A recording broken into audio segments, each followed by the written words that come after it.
Well, hello there. Welcome back to the channel, everyone. It's a good day, because God made it. Amen. Okay, so today's video, let's get right into it. Today, I want to talk about Canada and what has happened in Canada this past week. As some of you may know, some of you may not know, Bill C-9 has become law. So it's not bill, it's law. So that means it's officially something that police and the government can act on. Instead of just it being a proposal, it's now in action.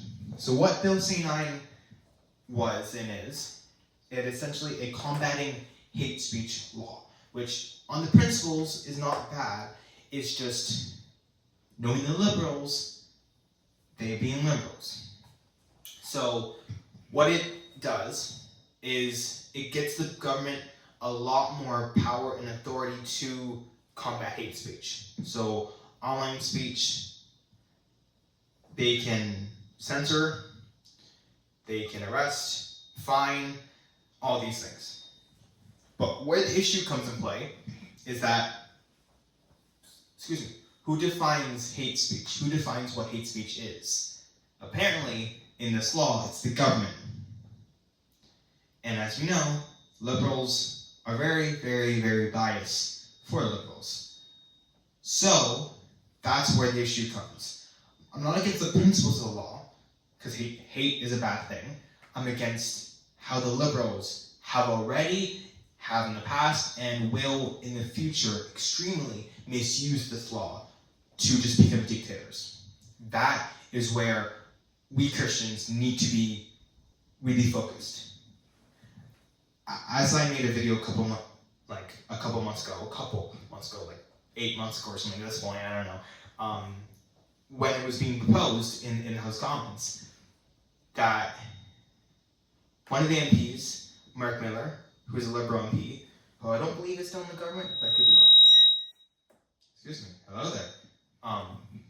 So he said in a committee meeting that the Bible is hateful, that specifically Romans and Leviticus are hateful books and against the LGBTQ community and so on, liberal PS. That is the same minister who proposed this Bill C-9 and is the one who kind of wanted the religious freedoms and those exceptions which were in the law before. So hate speech laws have existed before for like decades, but they had religious exceptions. So for Christians who said being gay is sin, that was accepted from the law. So you couldn't be punished for saying that, as you shouldn't be. So what Bill C-9 does, it removes that exception and makes it easier for the government to punish you for hate speech, and makes the punishments more harsher. And that's also where things get bad. So what liberals are doing is they're punishing anyone who they don't agree with. So if you're conservative, especially Christian, you're being punished more than actual hateful, because it's not about the hate. It's about censoring people they don't like. We know that for a fact. That is a fact.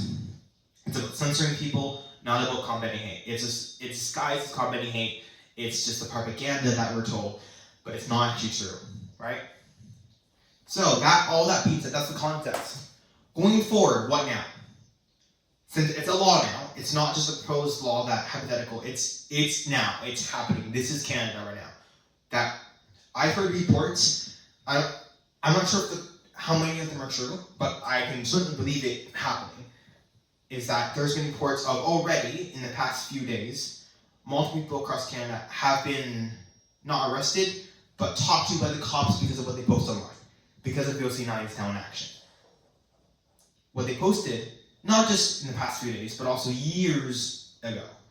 It was what I've heard from some reports. That cops are talking to people, not arresting them per se, but just talking to them at your door or over the phone or email because of social media posts years in the past.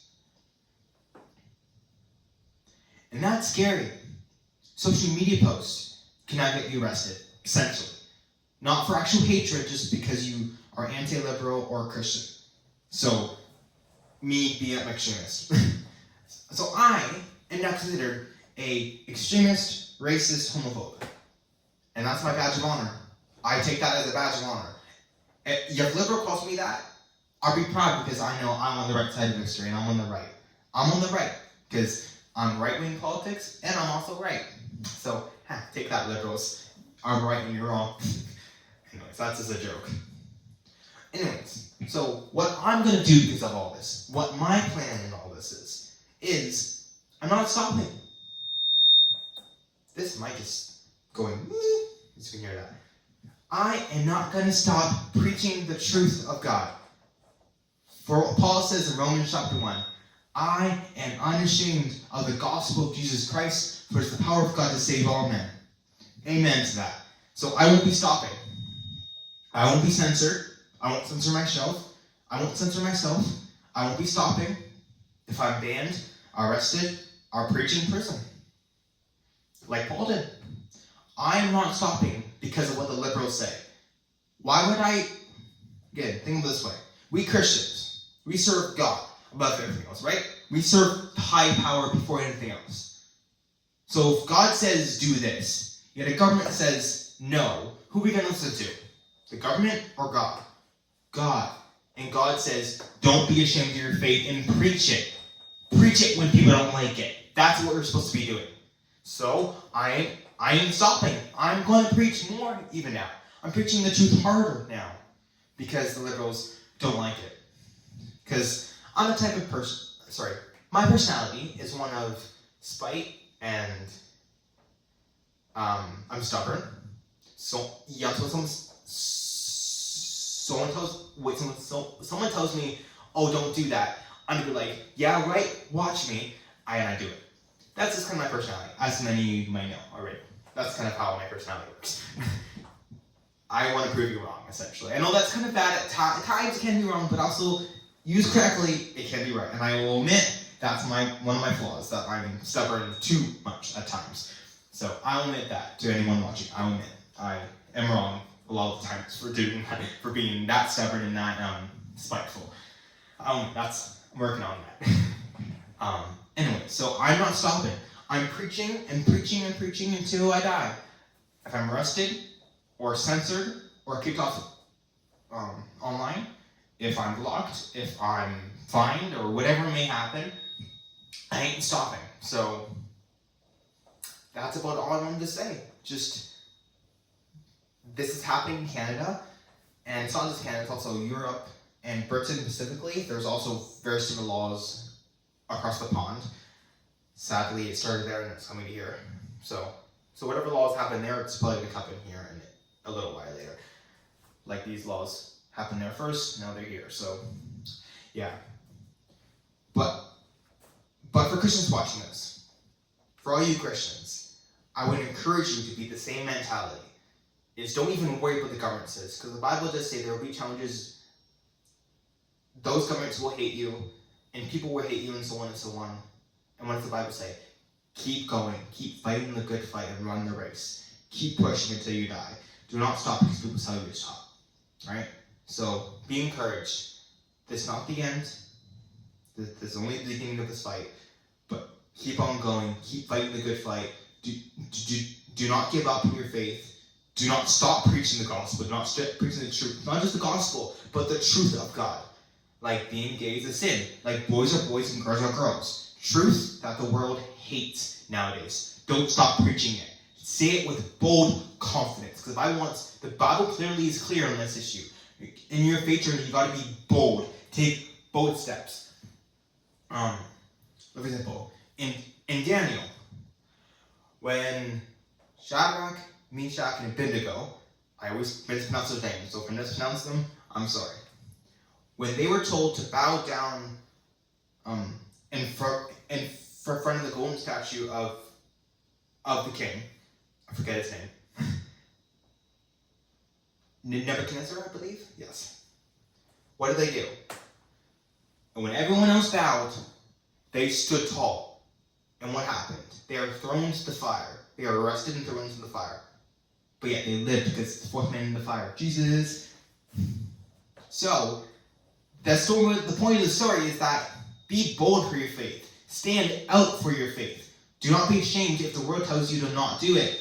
Do it. Be bold for your faith. Do not be quiet. Do not sit down. Be quiet, but be confident. Be bold. Be strong in your faith. Do not be ashamed, as Paul says.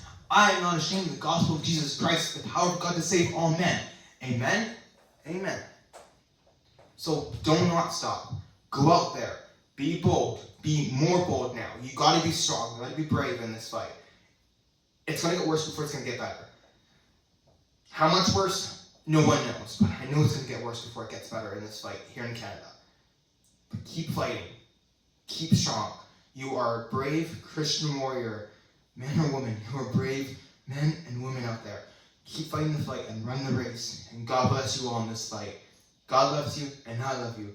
Have a good night.